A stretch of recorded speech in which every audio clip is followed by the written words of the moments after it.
नमस्कार दोस्तों। कहानी शुरू करने से पहले मैं आपको ये बताना चाहती हूँ कि अगर आप मोरल एंड मोटिवेशन कहानी सुनना पसंद करते हैं तो आप मेरे दूसरे चैनल एम्पावर द लाइफ पर आ सकते हैं। आपका वहाँ स्वागत है। नमस्कार, द गोल्डन स्टोरीज में आपका स्वागत है। आइए सुनते हैं पंडित ज्वालादत्त शर्मा की लिखी कहानी स्वामी जी। हमारे छोटे से जीवन में भी कितने ही व्यापार घटे हैं, कितने ही हर्ष शोक के समय आए हैं, पर उस दिन की घटना यद्यपि उसे आज पूरे 20 वर्ष गुजर गए जैसी स्पष्ट याद है, वैसी और कोई बात याद नहीं। जब हमारी उम्र 4 साल की थी तब की भी हमें घटना याद है। उस समय ऊपर चढ़ते समय जीने से हम लुढ़क पड़े थे, चोट भी लगी थी। वह बात हमें आज भी जैसे साफ याद है। एंट्रेंस की परीक्षा में इतिहास के पर्चे में क्या पूछा गया था, इस समय बिल्कुल याद नहीं। मस्तिष्क विद्या विशारद की इन गुत्थियों को खोल सकते हैं। जून का महीना था, कॉलेज की छुट्टियां थी, परीक्षा फल प्रकट हो चुका था, पास होने की खुशी ताजा थी। मित्र भी सब पास हुए थे, इसलिए हरिद्वार जाने का प्रस्ताव पेश होते ही भारत रक्षा कानून की तरह सर्वसम्मति से पास हो गया। उसी दिन रात को पंजाब मेल में सवार होकर मित्र मंडली दूसरे दिन तड़के ही हरिद्वार में दाखिल हो गई। गंगा स्नान और गंगा तट पर भ्रमण का आनंद खूब लूटा जाने लगा। सच तो यह है कि हम लोग उन दिनों विनोद की गंगा में बहे जा रहे थे। किसी को कोई फिक्र ना थी। जुलाई की 15 तारीख बेशक दूर खड़ी हुई अपना सूखा सा मुंह दिखाकर बंधन के दिनों की कभी कभी याद दिला देती थी। उसी का खटका सा था। उस दिन कॉलेज खुलने को था, इसीलिए समय विभाग करते समय उस तारीख का कभी कभी जिक्र आ जाता था। बाकी कोई फिक्र ना थी, मौज ही मौज थी। हम सब लोग खूब तड़के उठते और ऋषिकेश रोड पर 3-4 मील घूमकर हर की पौड़ी पर स्नान किया करते। स्नानों उपरांत मिलजुल कर भोजन करते, फिर खाली वक्त का साथी कोई खेल खेलते। शाम को गंगा तट पर घूमकर वहां का अपूर्व दृश्य देख मन और आंखों को युगपथ तृप्त करते थे। पर हमारा मित्र नवीन चंद्र हमारी दिनचर्या में दोपहर तक शरीक था। वह साधुओं का बड़ा भक्त था। एमए पास करके भी साधुओं को भंड समझने की बुद्धि उसमें उत्पन्न न थी। हम लोग उसे खूब छेड़ा करते थे, पर वह हमारे कटाक्षों की रत्ती भर परवाह न करता था। जब हम किसी साधु की निंदा करते और उसको नशेबाज या कपटी साबित करने की चेष्टा करते, तभी वह कहता, उन्हें साधु कहना भूल है, तलाश करो, साधु संग पाओगे। इस तरह सर्वव्यापक घृणा के द्वारा तो तुम कांटों के साथ फूलों से भी दूर रहोगे। उसकी बात में कुछ तो सार था। यह बात हमें उस समय मालूम ना थी। नवीन ने इसी वर्ष संस्कृत में एमए की परीक्षा नामवरी के साथ पास की थी। उसमें साधु भक्ति की मात्रा भी बहुत अधिक थी, इसलिए मित्र मंडल विद्यालय की सीनेट ने उसको पंडित जी की उपाधि से विभूषित करने में अपना भी गौरव समझा। नवीन चंद्र दोपहर को भोजन उपरांत हमसे विदा हो जाता था। उपनिषदों का गुटका और मिसेस बिसेंट की गीता उसकी आजानू लंबित जेबों में पड़ी रहती थी। उन्हें लेकर वह ना मालूम कहां कहां घूमता, कुछ मालूम नहीं। शाम को भोजन बनाने से 1 घंटा पहले वे हमसे मिलने आता था। भोजन बनाने का भार पंडित जी पर ही न्यस्त था, पर उनकी सेवा के लिए हम सब लोग उपस्थित रहते थे। मंडली में जाति भेद नाम को ना था, सभी एकाकार थे। ब्राह्मण, कायस्थ और वैश्य सभी एक चौके में खाते थे। भोजन बनाने का काम भी खूब दिल लगी का काम हो गया था। एक दिन नवीन चंद्र शाम तक वापस न आया। मंडली विचलित हो गई।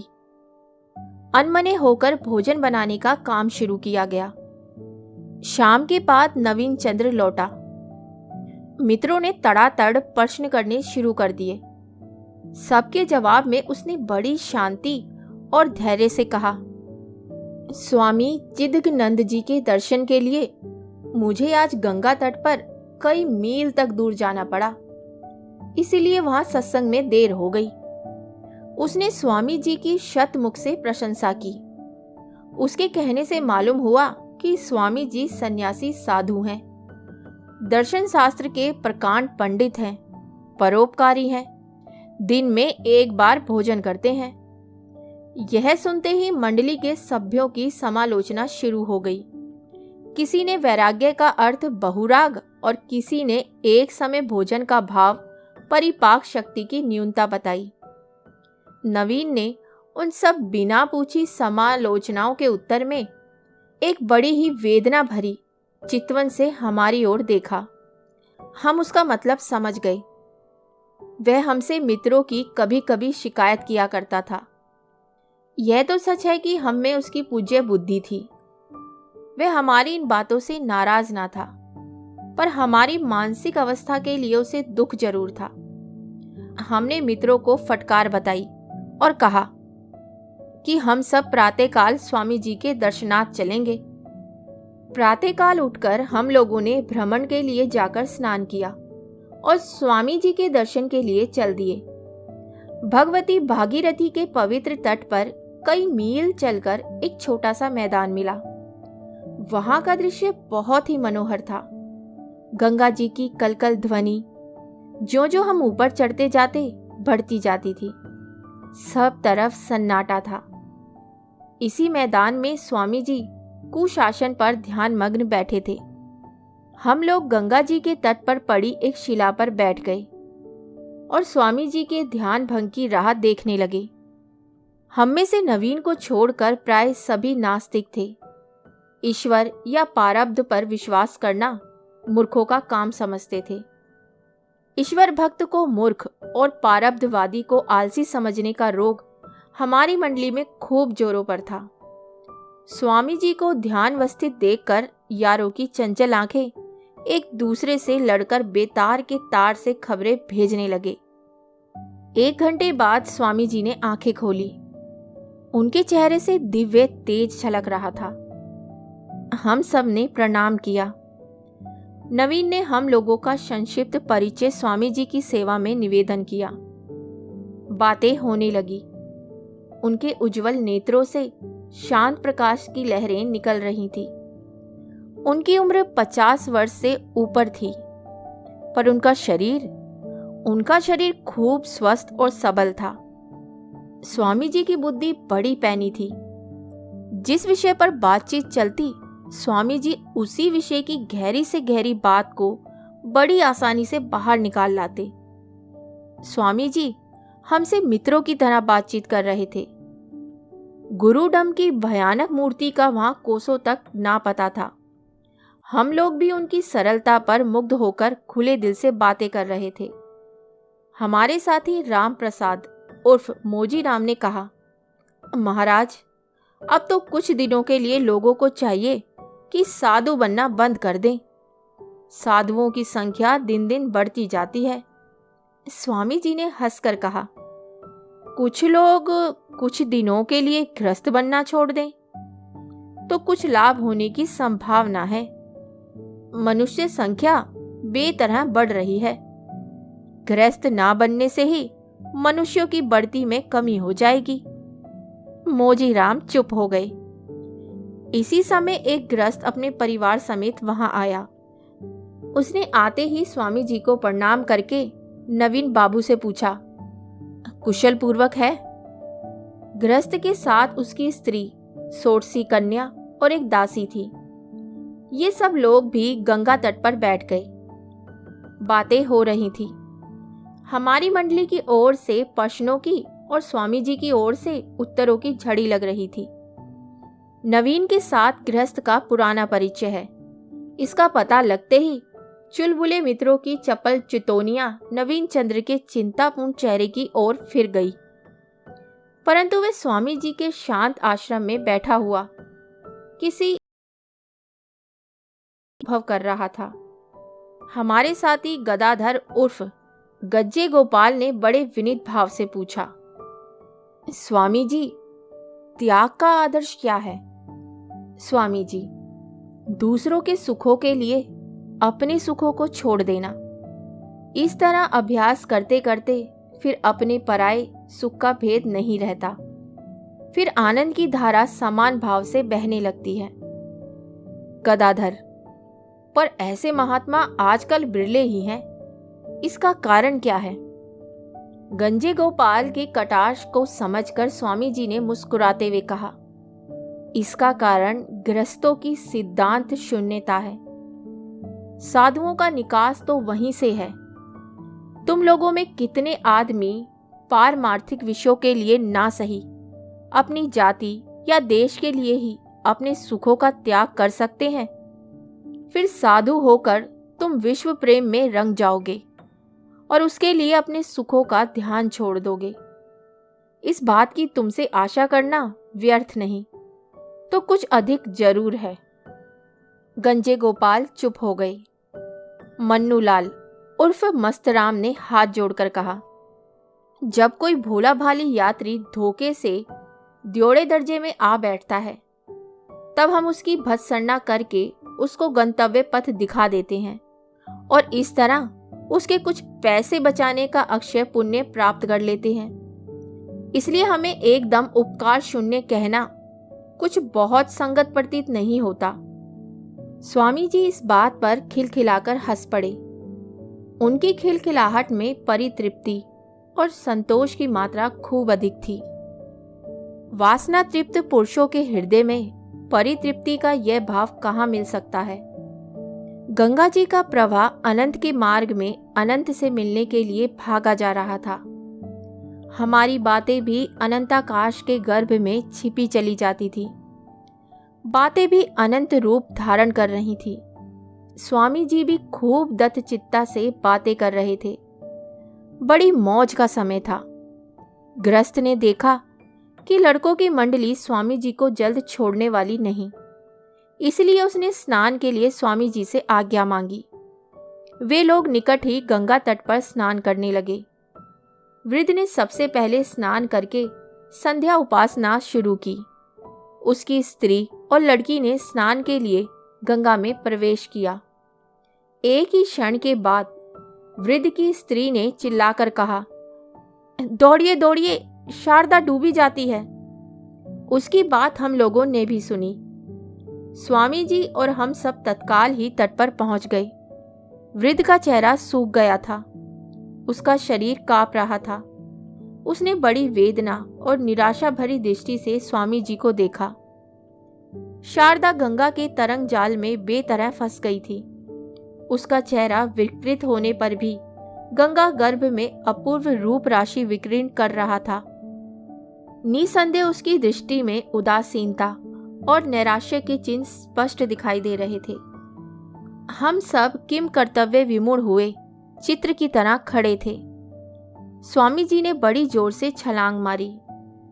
वे एक ही छलांग में शारदा के बहुत पास पहुंच गए। इसी समय फिर छपाक का शब्द हुआ। हम लोगों ने देखा कि नवीन भी तैरता हुआ स्वामी जी के पीछे जा रहा है। स्वामी जी ने बड़ी सफाई से शारदा को उठा लिया। शारदा ज्ञान शून्य हो गई थी। गंगा का प्रवाह बहुत तेज था। स्वामी जी बहुत चेष्टा करने पर भी गंगा की बलवती तरंगों को शारदा को लिए हुए ना काट सके। हम लोगों ने देखा कि स्वामी जी बलहीन होकर गंगा के प्रवाह विमुख बहने लगे। ठीक इसी समय नवीन उनकी सहायता के लिए उनके पास पहुंच गया। उसने बड़ी वीरता से दोनों को संभाला। शारदा को छोड़कर स्वामी जी फिर स्वस्थ हो गए। बड़ी मुश्किल से नवीन और स्वामी जी ने अपनी जान पर खेलकर शारदा को बाहर निकाला।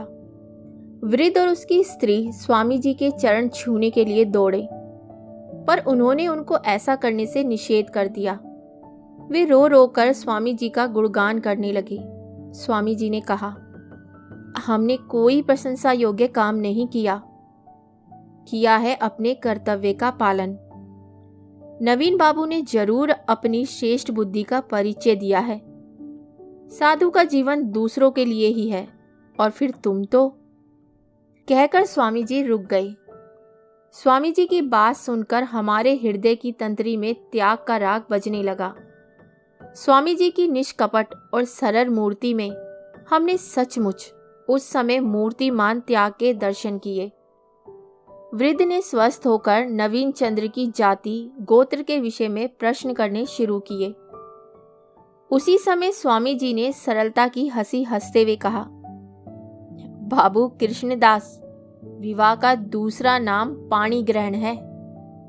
नवीन बाबू ने शारदा का पानी ग्रहण करके निश्चय ही तुमको कृतार्थ किया है। जिस समय थककर हम डूबने लगे थे, उस समय इच्छा ना रखते हुए भी नवीन को शारदा का हाथ पकड़ने की आज्ञा हमने दे दी थी।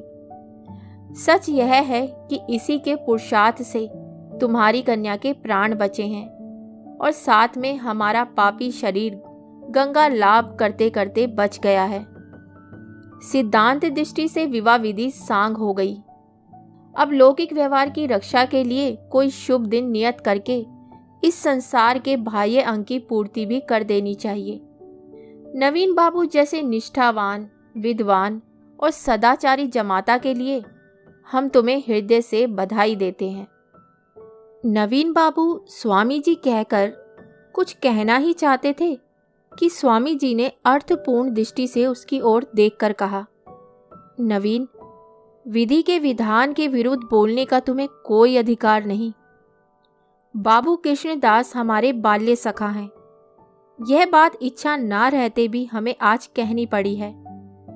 यह रिटायर्ड डिप्टी कलेक्टर हैं, बड़े सज्जन हैं। इनकी एकमात्र कन्या शारदा को हमने गोद खिलाया है। इस निष्प्रिय अवस्था में भी हमें उससे संतान की तरह स्नेह है। इसका कारण भारवी के शब्दों में यही है, भवन्तु भव्येषु ही पक्षपाता। जब से हम साधु वेश में रहते हैं, तब से बराबर कृष्णदास बाबू साल में एक बार हमसे मिलने आते हैं। अपनी कन्या के संबंध के विषय में ये कई वर्षों से चिंतित हैं। इन्होंने कल तुमसे बातचीत करके बहुत प्रानंद पाया था। हम में यह जानकर कि तुम अनूढ़ हो, उन्होंने कल ही तुमसे ये प्रस्ताव करने का निश्चय कर लिया था। यदि आज ये घटना ना होती तो भी तुमसे ये प्रस्ताव किया ही जाता। किंतु अब तो जिस रत्न का तुमने स्वयं उद्धार किया है, उस पर तुम्हारा स्वयं ही अधिकार हो गया है। शारदा बड़ी ही लजीली और शुभ गुण संपन्ना लड़की है। तुम जैसे निष्ठावान हिंदू की पत्नी बनने के लिए यह सर्वथा योग्य है।